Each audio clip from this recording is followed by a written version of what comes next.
오늘 우리가 함께 하실 말씀은 요한복음 말씀입니다. 요한복음 2장 13절로부터 25절까지 말씀입니다. 요한복음 2장 13절로 25절까지 말씀, 우리 한 절씩 교독하도록 하겠습니다. 제가 먼저 13절 읽겠습니다. 유대인의 유월절이 가까운지라 예수께서 예루살렘으로 올라가셨더니 성전 안에서 소와 양과 비둘기 파는 사람들과 돈 바꾸는 사람들의 앉은 것을 보시고 노끈으로 채찍을 만드사 양이나 소를 다 성전에서 내어 쫓으시고 돈 바꾸는 사람들의 돈을 쏟으시며 상을 엎으시고 비둘기 파는 사람들에게 이르시되 이것을 여기서 가져가라. 내 아버지의 집으로 장사하는 집을 만들지 말라 하시니 제자들이 성경 말씀에 주의 전을 사모하는 열심히 나를 삼키리라 한 것을 기억하더라. 이에 유대인들이 대답하여 예수께 말하기를 내가 이런 일을 행하니 무슨 표적을 우리에게 보이겠느냐. 예수께서 대답하여 가라사대 너희가 이 성전을 헐라 내가 사흘 동안에 일으키리라. 유대인들이 가로되 이 성전은 46년 동안에 지었거늘 내가 3일 동안에 일으키겠느냐 하더라. 그러나 예수는 성전된 자기 육체를 가리켜 말씀하신 것이라.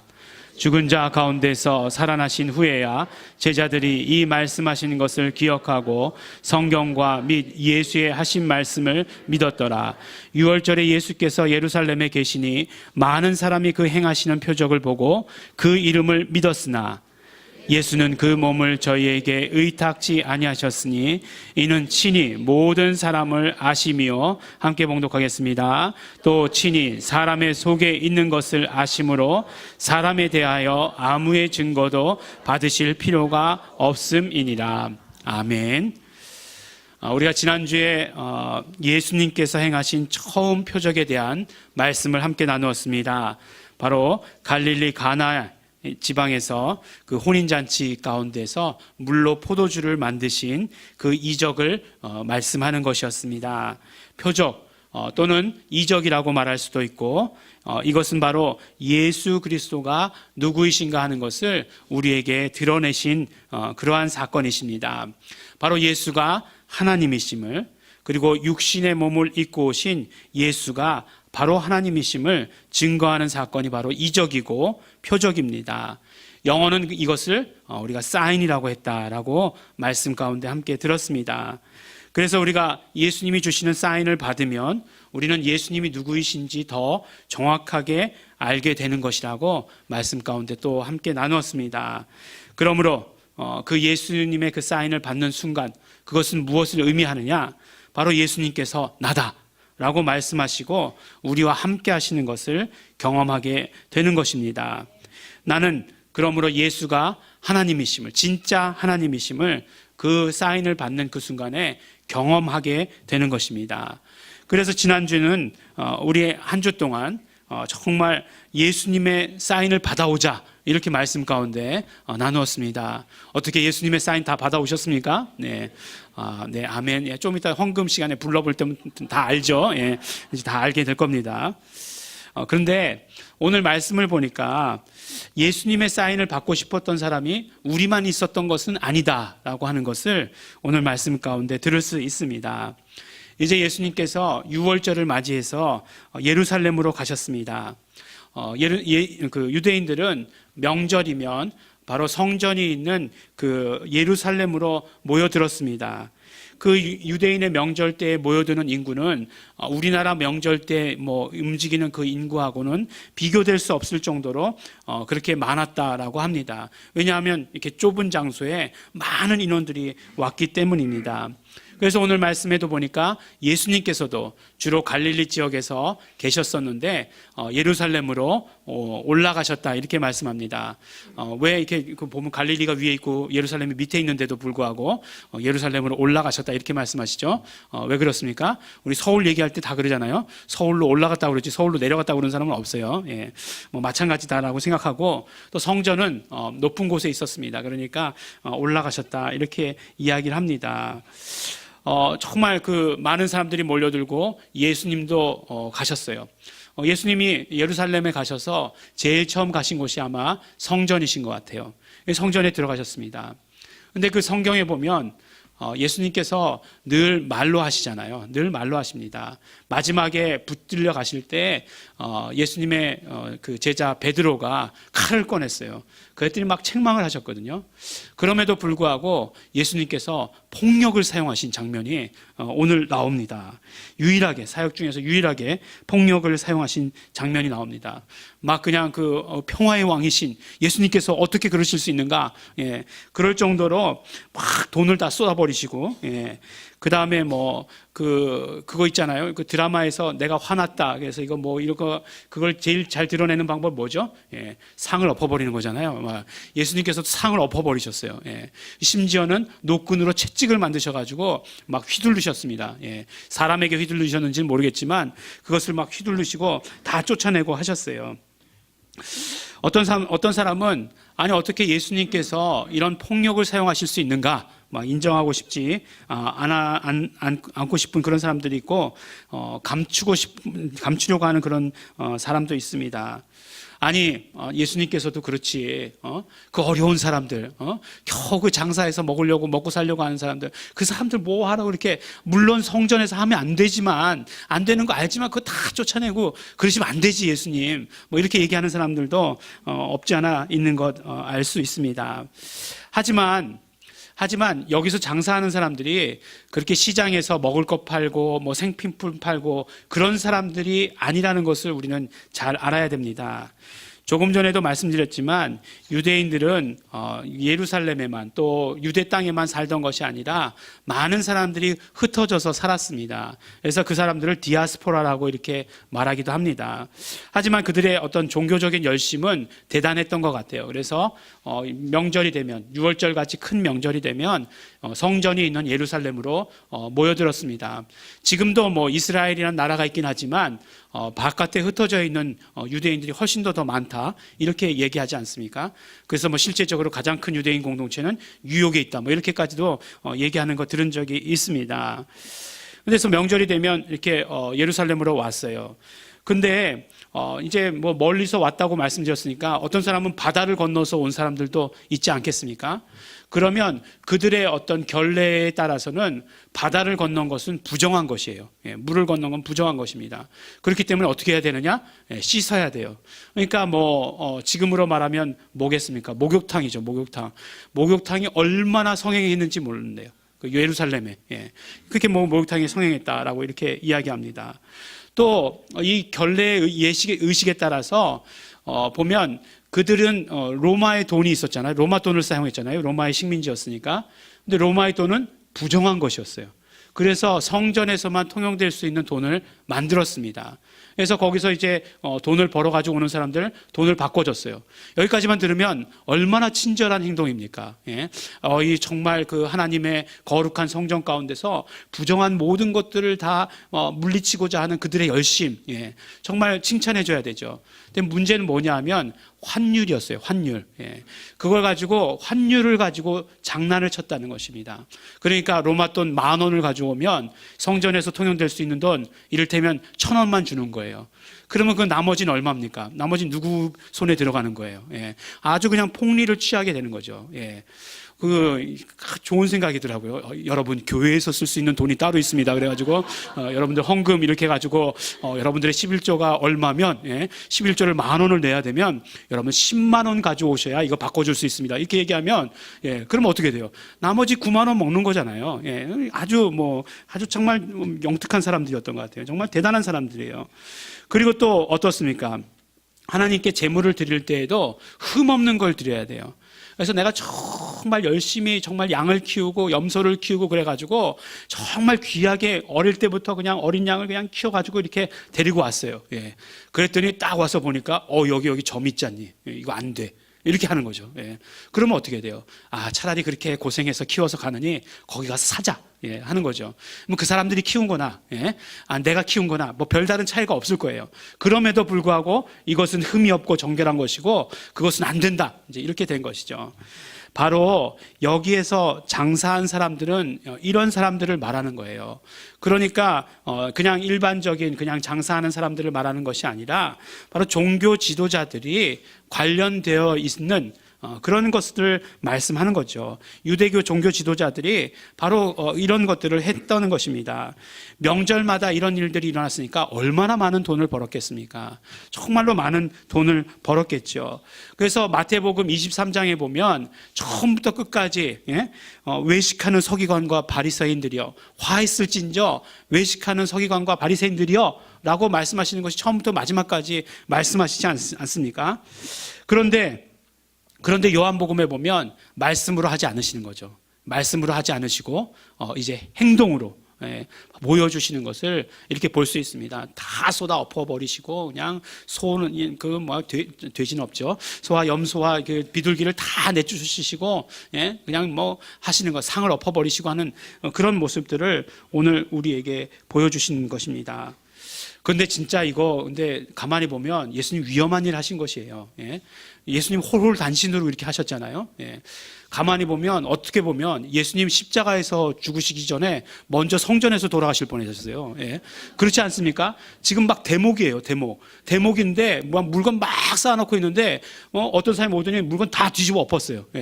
그러면 얼마나 화가 났겠습니까? 막 그냥 그것도 한두 사람이 아니니까 막 모여들어가지고 예수님을 어떻게 했을지도 모르는데 다행히도 예수님 돌아가시지 않으셨습니다. 그런데 그런 일을 있고 나서, 이 황당한 일을 당하고 나서 그 엎어진 상 위에서 사람들이 예수님께 뭐라고 질문을 하냐면, 예수님께 질문해요. 당신이 이런 일을 하시다니 무슨 표적을 우리에게 보여주시겠습니까? 라고 이렇게 질문을 합니다. 그러니까 왜 그러세요? 이런 것도 아니고, 당신이 이런 일을 하시다니 무슨 표적, 우리에게 보여줄 표적이 뭡니까? 표적, 이적이 무엇입니까? 영어로 얘기하면 사인이 뭡니까? 당신이 이렇게 하는 것에 대한 이런 근거를 가지고 있는 사인을 우리에게 보여달라, 이렇게 말씀을 하시는 것이에요. 참 재밌지 않습니까? 그러니까 그 사람들도 뭔가 이렇게 그 뒤로는 마음이 편편치 않았던 거예요. 그러니까 그냥 달려들어가지고 어떻게 하지는 못하고, 저렇게 하는 거 보니까 분명히 뭔가는 있구나라는 생각이 들어가지고 질문한 게 뭐냐면, 그렇게 하시는 근거가 되는 사인을 보여달라, 이렇게 말씀을 하시는 것입니다. 보니까 요한복음 1장을 우리가 뭐라고 말씀드렸습니까? 요한복음 1장을 보니까 증언의 장이었어요.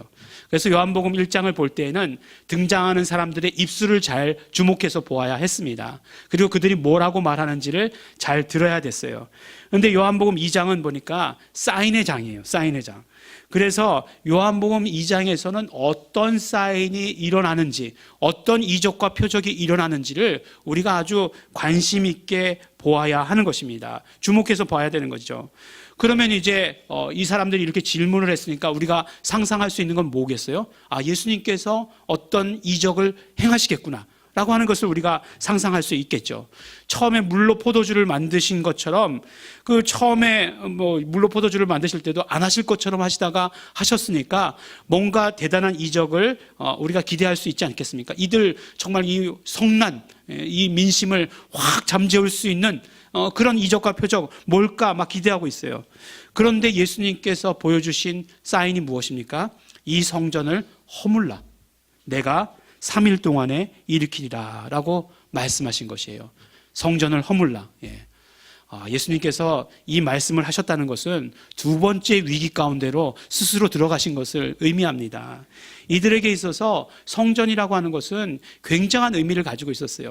물론 하나님을 예배한다는 의미에서 그들의 어떤 신앙심에 있어서도 중요한 의미를 가지고 있었지만, 그들은 정말 이 성전이라고 하는 것이 그들의 어떤 모든 삶과 애증 관계에 있는, 그들의 역사와도 관계에 있는 그런 것이었어요. 그래서 나중에 예수님께서 십자가에 달리셨을 때 사람들이 지나가면서 뭐라고 말씀합니까? 아니, 성전을 허물고 3일 만에 다시 일으키겠다고 한 사람이요 라고 이렇게 막 모욕하면서 지나가는 그런 장면을 보게 되지 않습니까? 정말 화약 창고 가운데 불을 집어 던지신 것 같은 그런 말씀을 하신 것이죠. 근데 그 성전이 어떤 성전이었습니까? 솔로몬의 처음에 그들이 솔로몬 성전이 있었잖아요. 그것도 보니까 다윗이 지으려고 마음먹었는데 다윗이 짓지 못하고 솔로몬이 짓게 되었어요. 그러다가 그들의 역사 가운데 보면 그들이 포로로 끌려가게 되잖아요. 포로로 끌려가게 되고 성전이 무너지는 그런 역사가 있게 됩니다. 성전이 다 파괴되었죠. 그래서 이제 포로에서 돌아올 때 스룹바벨이라는 사람에 의해서 이 성전을 다시 짓게 됩니다. 근데 다시 짓게 될 때에 솔로몬의 그때 그 아름다웠던 성전처럼 그렇게 지을 수 있었는가? 그렇지는 못했다라고 해요. 그러니까 어쨌든 성전을 지어놨지만, 성전을 보수는 해놨지만 그렇게 아름답지는 못했던 것이에요. 그것이 늘 마음 가운데 그 안타까움이 있었겠죠. 그런데 그 성전도 세 번째로 이제 헤롯이라고 하는 사람이 이제 그 다시 증축을 하게 되잖아요. 근데 헤롯은 유대인이 아니에요. 유대인이 아니죠. 분봉왕이죠. 그 로마의 식민지로 있을 때에 유대를 다스리던 왕이에요. 이 사람이 정말 어떤 그 하나님을 경외하는 그런 마음을 가지고 성전을 다시 정말 증축한 것이 아니라 유대인의 어떤 환심을 사기 위해서 증축한 것이었어요. 유대인의 마음 가운데는 그것이 언제나 꺼림직한 것이었어요. 그럼에도 불구하고 예배해야 하는 장소이기 때문에 그것을 소중히 여기지 않을 수도 또 없었던 것입니다. 그런 정말 여러 가지 마음이 있는데, 그런데 예수님께서 막 울고 싶은데 뭐 뺨 때려준다 그런 얘기 있잖아요. 예수님께서 오셔가지고 허물라 막 그냥 그렇게 얘기하는 거죠. 그러니까 그 사람들이 뭐라고 얘기합니까? 이거 46년 동안 이렇게 지은 거야, 이렇게 얘기하잖아요. 근데 어떻게 3일 만에 네가 다시 일으키겠다고 하느냐라고 이렇게 말씀을 하시는 거죠. 막 그냥 막 혼란이 있고 막 그냥 분해서 부글부글 끓고 어쩔 줄을 몰랐을 것이에요. 그런데 받아들이지 않는 건 하여간 어쨌든지 간에 그 사람들의 사정이고, 그러면 우리에게 정말 문제가 되고 우리에게 질문이 되는 것은 무엇이냐면, 과연 이것이 어떤 이적인가 하는 것이에요. 예수님께 이적을 보여달라 했더니 예수님께서 이적을 보여주셨는데 성전을 허물고 사흘 만에 다시 짓겠다, 다시 일으키시겠다라고 하신 이적이 어떤 증거냐 하는 것이에요. 어떤 증거이길래 바로 예수님이 하나님이심을, 예수님께서 바로 정말 하나님께서 보내신 자라고 하는 그런 어떤 증거가 되느냐 하는 것입니다. 다행히도 사도 요한은 우리가 못 알아들을까봐 바로 이 말씀은 성전된 자기 육체를 가리켜 하신 말씀이다라고 이렇게 말씀해 주십니다. 예수님께서는요, 보니까 오늘 말씀 마지막 부분에 보니까 사람들을 알고 계셨다라고 이렇게 말씀해 주시고 계세요. 예수님은 어떤 다른 사람들에 대해서 증언해 주지 않아도 사람들에 대해서 잘 알고 계셨다, 이렇게 말씀을 하십니다. 어떻게까지 알고 계셨느냐? 사람의 속에 무엇이 있는 것까지 다 알고 계셨다, 이렇게 말씀을 해 주세요. 이 말씀을 들으면서 저도 지금까지 잘못 알고 있었던 게 뭐였냐면, 그 사람에 대해서 증거를 받지 않으셔도 된다, 이렇게 말씀하시는 것이 있잖아요. 그래서 그렇지, 예수님께서는 사람이 증거하지 않아도 예수님으로 스스로 드러내신다, 이렇게 알고 있었는데, 그 말씀이 아니라 다른 사람들에 대해서 사람들이 증거하지 않아도 예수님께서는 그 사람들을 알고 계신다라고 하시는 그 말씀이에요. 왜요? 예수님께서는 하나님이시고 예수님께서는 완전한 인간이시기 때문에 그래요. 그래서 히브리서에 보면은 우리의 모든 것을 다 아신다, 경험을 가지고 계시다, 이렇게 말씀해 주시고 계신 것 아닙니까? 그런데 사람의 속에 있는 것이 무엇이었는가 하는 것이에요. 사람의 속에 있는 것이 무엇이었는데, 그것을 보시면서 정말 성전 가운데 오셔서 사람들 안에 있는 것을 보시면서 탄식하시면서 정말 그런 행동을 하실 수밖에 없었는가? 그리고 그 사람들을 향해서 보여줘야 되는 사인이, 보여줄 수 있는 사인이 이것이다라고 말씀하셨는가 하는 것이에요. 사실 보면 많은 사람들이 사람의 속에 있는 것에 대해서는 관심이 없습니다. 겉모습이 괜찮으면 괜찮은 것이다라고 생각하고, 지금 이 시대는 겉모습이 괜찮아야 괜찮은 것이다라고 얘기하는 그런 시대가 되어버렸습니다. 그렇지만 예수님께서는 사람의 속에 있는 것, 아주 심각한 것을 보았어요. 무엇입니까? 바로 죄예요. 죄의 문제를 본 것입니다. 정말 사람들 속에 있던 죄가 드러난 것이 성전에서 장사하는 사람들의 모습이었고, 종교 지도자들의 탐욕이었고, 사람들의 그런 어떤 맹목적인 열심이었어요. 사람들의 속에 있었던 그 죄가 사람들을 영원한 죽음으로 몰고 가고 있었던 것이에요. 그렇다면 사람들의 그 죄의 문제를 해결할 수 있는 이적, 표적, 사인은 무엇이었겠는가? 바로 예수 그리스도께서 십자가에서 피 흘려 죽으시고 부활하시는 것이었다라고 하는 것입니다. 그래서 예수님께서는 이 모든 그 안에 있는 그런 모든 것들을 해결하실 수 있는 이적, 그 사인으로서 예수 그리스도의 십자가와 부활을 우리에게 말씀해 주신 것입니다. 바로 처음 이적, 물로 포도주를 만드신 이적과 정말 마지막 이적을 기록함으로 말미암아 우리에게 정말 필요한 것이 무엇인가 하는 것을 그대로 우리에게 알려주신 것입니다. 요한복음에는 7가지 이적밖에 기록되어 있지 않다라고 말씀드렸죠. 그 마지막 이적이 뭐라고 말씀드렸습니까? 바로 예수 그리스도의 십자가의 죽으심과 부활하심이라고 말씀드리지 않았습니까? 예수 그리스도의 십자가의 부활과 십자가에서 죽으심과 부활이 바로 그 사인이라고 하는 것을 오늘 우리에게 말씀해 주십니다. 그렇습니다. 예수님의 십자가와 부활은 이적이에요. 이적입니다. 예수님 그 어떤 그런 십자가에서 죽으시고 부활하셨다는 것, 그냥 그것 자체로 놀라운 사건이라는 것뿐만 아니라 예수님께서 그 사인을 우리에게 주심으로 인해서 우리는 우리의 모든 죄의 문제가 해결되었습니다. 이보다 더 큰 이적이 어디에 있겠습니까? 우리의 죄의 문제를 예수님께서 피 흘려 주심으로 인해서, 그리고 부활하심으로 그것을 확증해 주심으로 인해서, 사망 권세를 무력화시킴으로 인해서 정말 우리가 살게 되었다라고 하는 것, 죄로부터 자유함을 얻게 되었다라고 하는 것, 이거보다 더 큰 이적이 어디 있겠는가 하는 것이에요. 사실 처음에 말씀드릴 때 우리 한 주간에 어떤 이적을 경험하셨습니까? 말씀드렸지만 우리가 매일매일 경험하고 있는, 우리가 모두 함께 경험하고 있는 이적이 이것이에요. 예수 그리스도의 십자가의 죽으심과 부활하심으로 인해서 우리의 모든 죄가 용서받고 우리는 살게 되었다는 것, 영생을 누리게 되었다는 것이 우리에게 주신 이적입니다.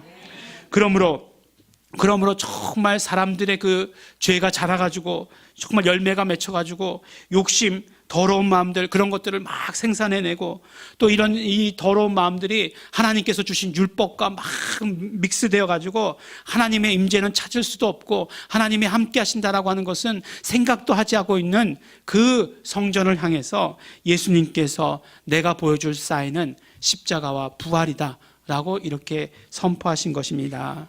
우리는 어떻습니까? 우리도 이 사인을 받아 가져야 되죠.